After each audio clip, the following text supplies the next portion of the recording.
আসসালামু আলাইকুম রহমতুল্লাহ। প্রিয় দর্শক, কেমন আছেন? ঈদ পরবর্তী আরেকটা ভিডিও দিলাম। এটা হলো আসলে আমার জীবনের একটাই লক্ষ্য ছিল, সমাজ সেবামূলক কিছু কাজ করব বা মানুষের পাশে দাঁড়াবো, মানুষের সেবা করব, এরকম একটা চিন্তা ভাবনা ছোটোবেলা থেকে লালন করতাম। তো আসলে সেই উদ্দেশ্যেই আজকে এই হসপিটালের আরেকটা ভিডিও অতীতে দেওয়া হয়েছিল কয়েকদিন আগে। এটা প্রতিবেদনের মতো আকারে ছোটোখাটো, আসলে আমি তো ওইরকম অভিজ্ঞ না, তারপরও কিছু একটা তুলে ধরার চেষ্টা করছিলাম, আপনারা দেখছেন।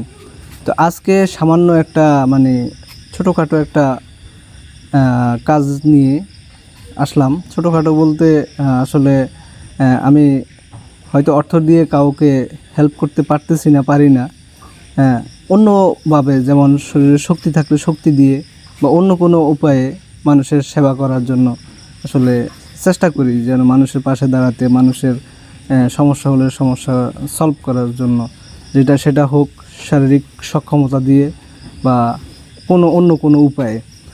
আর্থিক হয়তো আমি এখনও সচ্ছল না, ইনশাল্লাহ ভবিষ্যতে যদি আল্লাহ এরকম তৌফিক দেয় একদিন হব।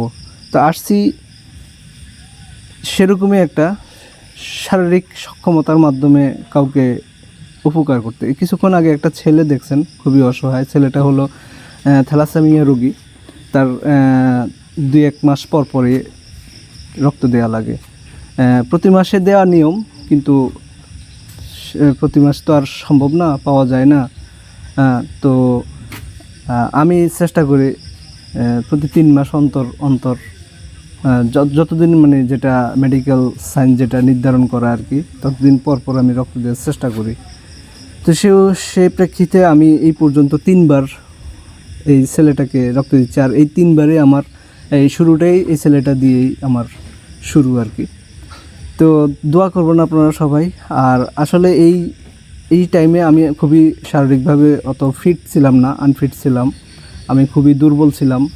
কয়েকদিন আগে এই ধান কাটা, বিভিন্ন নিয়ে খুবই ব্যস্ততার আর খুবই শারীরিক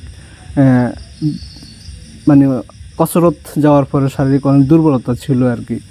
তো তারপরও চিন্তা করলাম, এই ছেলেটা রক্ত পাচ্ছিল না। 2জনকে নক দেওয়ার পরও 2জন বলতেছে, এক একজন এক এক কজ দেখায় বলতেছিল যে তারা সম্ভব না আর কি। যাই হোক, চেষ্টা করলে সবই সম্ভব হয়। সেটা যেমন আমার শারীরিক দুর্বলতা ছিল, তারপরও আমি চেষ্টা করছি আর কি। ইনশাল্লাহ আমার আলহামদুলিল্লাহ আমার কোনো সমস্যা হয়নি। তো এরকম যদি সবাই চিন্তা করে, আসলে কারো কোনো অসুবিধা হবে না ইনশাল্লাহ। এই যে ছেলেটা আমি রক্ত নেওয়ার পর আমার এই ছেলেটাকে ওয়ার্ডে নিয়ে করে দিচ্ছে আর কি, স্যালাইনের মাধ্যমে ব্লাড পুশ করে দিচ্ছে। তো আসলে ছেলেটার ফ্যামিলি অতটা স্টেবল না। আর ছেলেটাও একটা মেবি মাদ্রাসায় পড়ে। আমি অত ডিটেলস জানি নেই। আমার রক্ত দেওয়ার কারণে আমি রক্ত দিয়ে চলে আসি। আর তবে এবার তৃতীয়বার চিন্তা করলাম যে এটা নিয়ে একটু কাজ করি, যেন মানুষ উৎসাহী হয় এই বিষয়ে। আসলে রক্ত দেওয়াটা ক্ষতিকর কিছু না। রক্ত দেওয়া হলো দিলে নিজের শরীরের উপকার। আপনার পুরনো রক্তগুলো যখন বের হয়ে যাবে, নতুন রক্ত, আপনার ব্লাড রক্ত কণাগুলো নতুন করে আবার উৎপাদন হয়। এটা শরীরের জন্য খুবই ভালো। তো সবাই আপনারা চেষ্টা করবেন। ধন্যবাদ আপনাদের সবাইকে। আল্লাহ হাফিজ।